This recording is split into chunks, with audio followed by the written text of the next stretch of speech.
భక్తి నీరాజనం కార్యక్రమానికి స్వాగతం. ఈరోజు చాలా ఆసక్తికరమైన కథనం.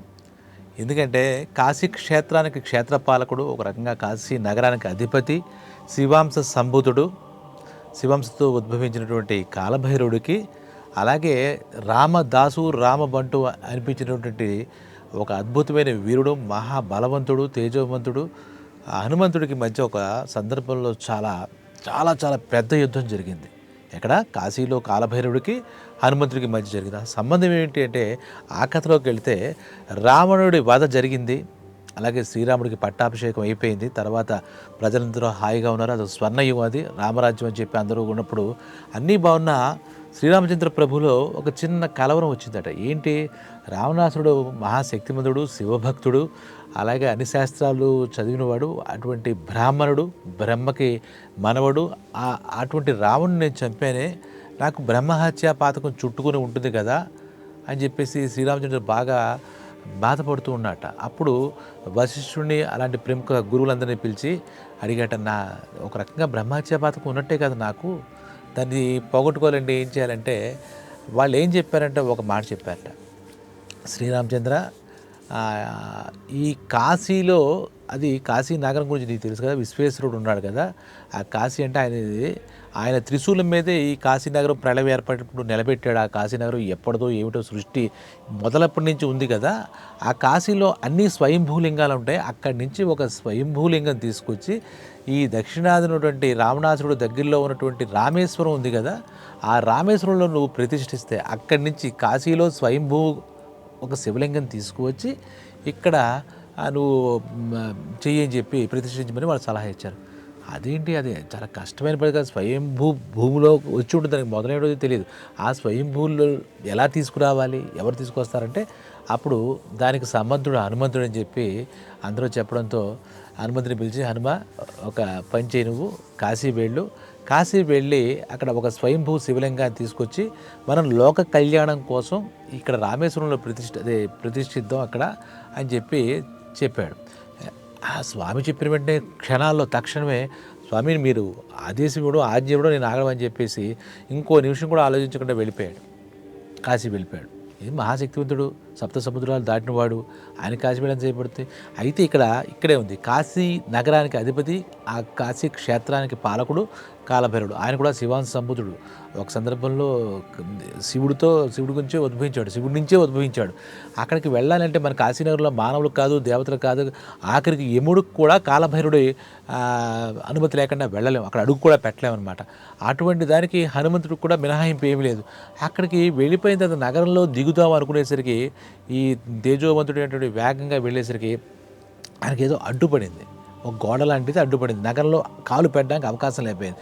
అదేంటని చూస్తే ఇక్కడ కాలభైరవుడు ఉన్నాడు. ఎలాగున్నాడు? మహాబలవంతుడు. ఆయన కూడా నల్లటి నలుపు, కళ్ళు ఎర్రటి ఎరుపు, చేతిలో ఒక దండం, అసలు చూస్తేనే భయం కలిపేటట్టు ఉన్నాడు. ఉండేసరికి ఏమిటి నన్ను ఇక్కడ అడ్డుకుంటున్నాడేంటి అని చెప్పి, ఎవరు నువ్వు ఏంటి అని అడిగాడు ఈ కాలభైరవుడితో హనుమంతుడు. నేను ఈ కాశీ నగరానికి క్షేత్రపాలకుడిని, నా పని ఏంటి, నా ధర్మం ఏంటే ఆ పరమేశ్వరుడికి ఈ నగరాన్ని కాపు కాయడమే. నా అనుమతి లేకుంటే, ఆఖరికి శివుడు అనుమతి ఇచ్చినా కూడా ఇక్కడ రాలేవు, నువ్వు ఎందుకు వచ్చావంటే, లేదు నేను రామ కార్యార్థిని వచ్చే, నేను విష్ణు అవతార పురుషుడైనటువంటి రాముడు యొక్క నమ్మిన బంటుని, నేను రామదాసుడిని. ఆయన నాకు ఆజ్ఞ ఇచ్చిన తర్వాత దానికి తిరిగి ఉండదు. నేను వెంటనే ఇక్కడ వచ్చి మన ఒక స్వయంభూలింగాన్ని తీసుకువెళ్ళాలి, లోక కళ్యాణం కోసం ఆయన తలపెడతాడు ఏ పనైనా. నువ్వు వినలేదా రాముడి గురించి, రామరాజ్యం గురించి అని చెప్పేసి ఈయన అన్నాడు.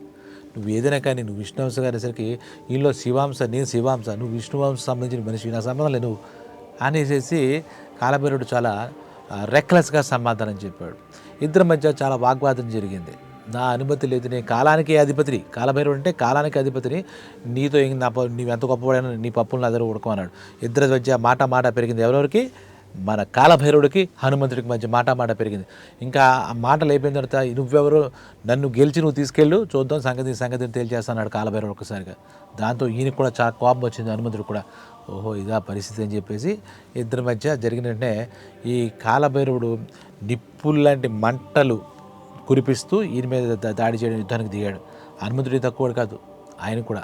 ఆ ఇద్దరి మధ్య చాలా భయంకరమైన యుద్ధం జరిగింది. ఆ కాలభైరవుడికి ఈయనకి మధ్య.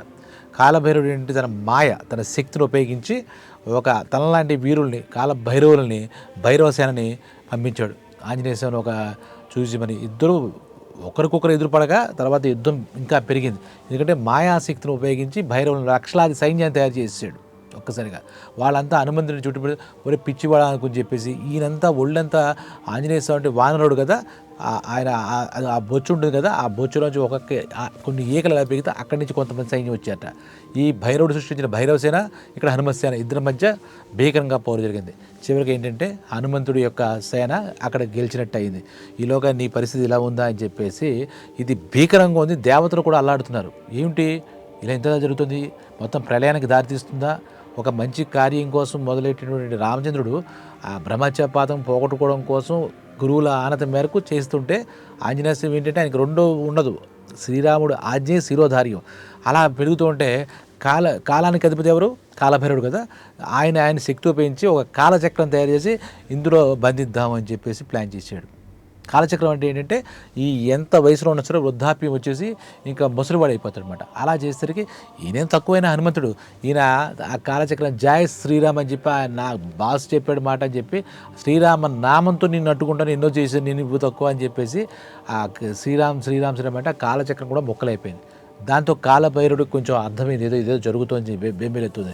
అక్కడేమైందంటే ఇదంతా చూసినటువంటి ఈ బ్రహ్మ విష్ణు వీళ్ళంతా కూడా భయపడి దేవతలంతా వచ్చి చెప్పారు, ఇలా జరుగుతోంది. ఇక్కడ కాలభైరవుడు ఆయన సాక్షాత్ శివ సంభూతుడు, శివాంశతో ఉద్భవించాడు ఒక పర్పస్ కోసం. ఇక్కడ హనుమంతుడు ఈయన ఒక పర్పస్తో వచ్చాడు. వీళ్ళిద్దరి మధ్య అయితే ఇంకా ప్రళయం, ప్రపంచ నాశనం, విఘాతం అని చెప్పేసి వాళ్ళ ఆలోచించి వాళ్ళంతా కలిసి ఈ యుద్ధం భీకరంగా జరుగుతుంది, నువ్వానే జరుగుతుంది.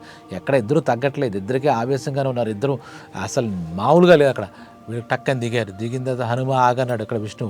అలాగే ఈ కాలభైరవుని కూడా నిలువరించారు, ఆగిన తర్వాత కాలభైరవ నువ్వు ఏమనుకుంటున్నావు, వచ్చినవాడు ఎవడనుకుంటున్నావు, అతను కూడా రుద్రాంశే ఏకాదశి రుద్రుల్లో ఒకడు ఆంజనేయ స్వామి హనుమంతుడు. విష్ణుమూర్తి దగ్గర నీకు బంటుగా చేసినంత మాత్రం శివాంశ కాదనుకోకు అని చెప్పాడు. కాలభైరవుడు పొరపాడే, అంటే నాకు సోదర సమానుడు, శివాంశ అయింది నేను గ్రహించలేకపోయాను, చూడడానికి వానరంగా ఉన్నట్టు, దీనికి ఒక పెద్ద కథ ఉంది, నీకు తెలియదు ఉండొచ్చు, కానీ ఆయన మీద ఎందుకు దండెత్తో, అసలు నువ్వు తట్టుకోగల, రుద్రాంశ అని చెప్పి గట్టిగా కేకలేశారు. తర్వాత ఆంజనేయ స్వామితో అసలు అది దేనికోసం వచ్చాడు తెలుసా, అసలు శ్రీరామచంద్రుడు ఎందుకు పంపించాడు తెలుసా, శ్రీరామచంద్రుడు కూడా ఆఖరికి ఆ పరమేశ్వరుడిని నువ్వు చెప్పావే నీ నీ నీ అంశతో ఉద్భవించిన రుద్రాంశ, నాకు రుద్రుడిని అన్నావు కదా, ఆయన శివలింగమే ప్రతిష్ఠిద్దామని ఆయన ప్రయత్నం చేశాడు. ఆయన విగ్రహం పెట్టుకోలే, ఒక పర్పస్, లోక కళ్యాణం కోసం ఇదంతా జరుగుతుంది, నువ్వు చేయడం తప్పు అని చెప్పేసేసరికి లెంపలేసుకున్నాడు పొరపాటు జరిగింది. కాశీనగరంలో వచ్చి శివలింగం తీసుకెళ్ళిపోతుంటే ఎలా కుదురుతుంది అనుకున్నాను తప్పితే, అతను నా సోదర సమానుడు శివాంశతో రుద్రాంశతో వచ్చాడని చెప్పేసి ఆంజనేయ స్వామి గురించి నాకు పొరపాటు కూడా తెలియదు అని చెప్పేసి హనుమంతుడికి నువ్వేమనుకోకుండా తెలియక జరిగింది ఇది అంటే, అప్పుడు విష్ణువు వీళ్ళంతా కూడా ఇద్దరిని నెమ్మదించి లేదు మీకు మీ శక్తియుక్తులు ప్రపంచానికి తెలియజెప్పాలని చెప్పి ఈ మాయ జరిగింది, ఇదంతా పరమేశ్వరుడు లీల, మీరు ఏం పర్వాలేదు. ఆ రాముడు మాత్రం ఇప్పుడు నిజంగా ఆయనకి బ్రహ్మహత్య నాంసతో ఉద్భవించాడు, ఆయన అవతారంతో ఉద్భవించిన వాడు, ఆయనకి బ్రహ్మహత్య ఏంటి, అవతార పురుషుడు బ్రహ్మహత్య దోషం ఏంటి, ఇది తెలియడం అని చెప్పేసి హనుమంతుడికి ఇలా కాలభైరవుడికి ఇద్దరికి నచ్చ చెప్పారు. తర్వాత కాలభైరవుడు ఒక స్వయంభూలింగం తీసుకొచ్చి, అన్నగారు మీరు తీసుకెళ్ళి శ్రీరామచంద్రుడికి క్షమాపణలు చెప్పండి, నా తరపు నుంచి మీరు ప్రతిష్ఠించండి, మా శివయ్య ఎక్కడ ఉంటే ఏంటి నేను కాశీనగరంలో నాది ధర్మపాలన నిమిత్తం ఇంత యుద్ధం చేశాను తప్పితే మీ మీద యుద్ధం చేయాలనేది నా అభిమతం కాదు, ఈ కాశీ క్షేత్రాన్ని నేను కాపాడాలనేదే నాకు ముఖ్యమైనటువంటి పని అని చెప్పేసి ఆయన చెప్పాట కాలభైరవుడు. అప్పుడు హనుమంతుడు కూడా నేను కూడా మా శ్రీరామచంద్రుడు ఏం చెప్తే అది నేను గుడ్డిగా వెళ్ళడం తప్పితే, నాకు ఆయన మీద భక్తి విశ్వాసం ఇంకోటి తప్పితే ఆయన దాచుండి నేను ఇంక వేరే ఆలోచించలేదు, ఇద్దరు కూడా ఆలోచించలే. ఆ రుద్రాంశతో రుద్రుడి మనిషిగా కాశీలోంచి చిన్న పొలం మొక్కడు వెళ్ళకూడదు, కాశీ అనుమతి లేకుండా చీమ కూడా అక్కడికి వెళ్ళలేదు అనమాట, ఆఖరికి యముడు కూడా వెళ్ళలేదని చెప్తాం కదా. అన్నది చెప్పేసరికి ఆ కథ సుఖాంతమైంది. ఈ విష్ణువు బ్రహ్మ వీళ్ళంతా చేశారు. తర్వాత ఆ హనుమంతుడికి ఆ స్వయంగా ఆయనే కాలభైరుడిస్తే ఆ రకంగా తీసుకువెళ్తే శ్రీరామచంద్రుడు నవ్వి ఇదంతా జరిగిందని, అమ్మ నీకు ఆవేశం ఎక్కువ అంటే, ఆవేశం కాదు మీ ఆదేశమే నాకు ముఖ్యం, అంత తప్పితే ఇంకేమి నేను ఆలోచించాలని చెప్తే, సరే మొత్తానికి వశిష్ఠుడు ఇలాంటి పెద్ద పెద్ద గురువులందరి సమక్షంలో ఇప్పుడున్నటువంటి రామేశ్వరంలో ఆ శ్రీరామచంద్రుడు స్వయంగా ప్రతిష్ఠించాడని కథ అది చెప్తారన్నమాట. ఇది జానపదంలో కాలభైరవుడు ఢీ కొట్టిన హనుమాన్ ఉంటుంది మేడం. ఇప్పటికి కూడా ఏంటంటే అందులో భాగంగానే ఇప్పుడు ఎవరైనా మనం వెళితే, ఇది అందరికీ తెలుసు, ఇది కొన్ని యుగాల నుంచి జరుగుతుంది. కాశీలో గంగా నదిలో స్నానం చేసి అక్కడ నీళ్లు తీసుకుని గంగా జలాన్ని ఒక దాంట్లో తీసుకుని అక్కడ కాశీలో కొంత మట్టి తీసుకుని వెళ్ళే భక్తులంతా కూడా రామేశ్వరం వెళ్ళాలి. ఆ రామేశ్వరం వెళ్ళి ఈ రాముడు ప్రతిష్ఠించినటువంటి ఆ రామేశ్వర లింగానికి ఆ కాశీ నుంచి తీసుకొచ్చిన గంగా నదిలో నీళ్ళతో అభిషేకం చేయాలి. తర్వాత అక్కడి నుంచి మట్టి ఉంది కదా, అక్కడ రామేశ్వరంలో ఉన్నటువంటి ఆ సముద్రంలో కలిపేయాలి. కలిపేసిన తర్వాత ఇక అక్కడతో యాత్ర పూర్తి అవ్వదు, కాశీ రామేశ్వర యాత్ర అంటారు. అప్పుడు రామేశ్వరంలో ఆ సముద్రంలో ఇసుకని అక్కడ నీళ్ళని తీసుకోవాలి. తీసుకుని మళ్ళా కాశీ వెళ్ళాలి. కాశీలో అక్కడ విశ్వేశ్వరుడికి అభిషేకించాలి. అలాగే ఇక్కడి నుంచి తీసుకెళ్ళిన ఇసుక గంగానదిలో కలపాలి. అప్పుడు ఈ భక్తుల యొక్క కాశీ రామేశ్వరం ఏదో పూర్తవుతుంది, సంపూర్ణ పుణ్యఫలం వస్తుంది. దీని వెనకాల ఇప్పుడు ఇందాక చెప్పిన కథ దీని గురించి ఏర్పడమాట. ఇప్పుడు మరి రామేశ్వరంలో ఆయన ప్రతిష్ఠ చేయకపోతే ఇంత ఈ ట్రయాంగిల్ యాత్ర ఉండదు కదా మనకి, ఈ త్రిముఖ యాత్ర. కాశీ నుంచి రామేశ్వరం, మళ్ళీ రామేశ్వరం నుంచి కాశీ, దాంతో కాశీ రామేశ్వరం యాత్ర సంపూర్ణం. ఆ విశ్వేశ్వరుడు సంపూర్ణంగా ఆనందిస్తాడు, అనుగ్రహిస్తాడు, భక్తులకు అదే విశ్వాసం. దాని వెనకాల జరిగిన కథే ఈ కాలభైరవుని హనుమ ఢీ కొట్టడం, ఈ స్వయంభూ లింగాన్ని ఒకటి తీసుకువెళ్ళి రామచంద్రుడి చేత అక్కడ రామచంద్రుడికి ఇస్తే రామచంద్రుడు ఆయన ప్రతిష్ఠడు. ఇంత జరిగిందనమాట. ప్రతి దాని వెనకాల కూడా ఒక అద్భుతమైనటువంటి ఆధారాలు ఉంటాయి. మన పురాణాలన్నీ పుక్కిడి పురాణాలు కాదు. అలాగే మనం చేసే ఏ ఆచార సాంప్రదాయాల వెనకాల కూడా మనం తెలుసుకోగలం. ఎందుకంటే కాశీ నుంచి రామేశ్వరం, రామేశ్వరం నుంచి కాశీ వెళ్ళడం అంటారు కదా, దాని వెనకాల దాకున్నటువంటి ఒక అద్భుతమైనటువంటి నిజం ఇది.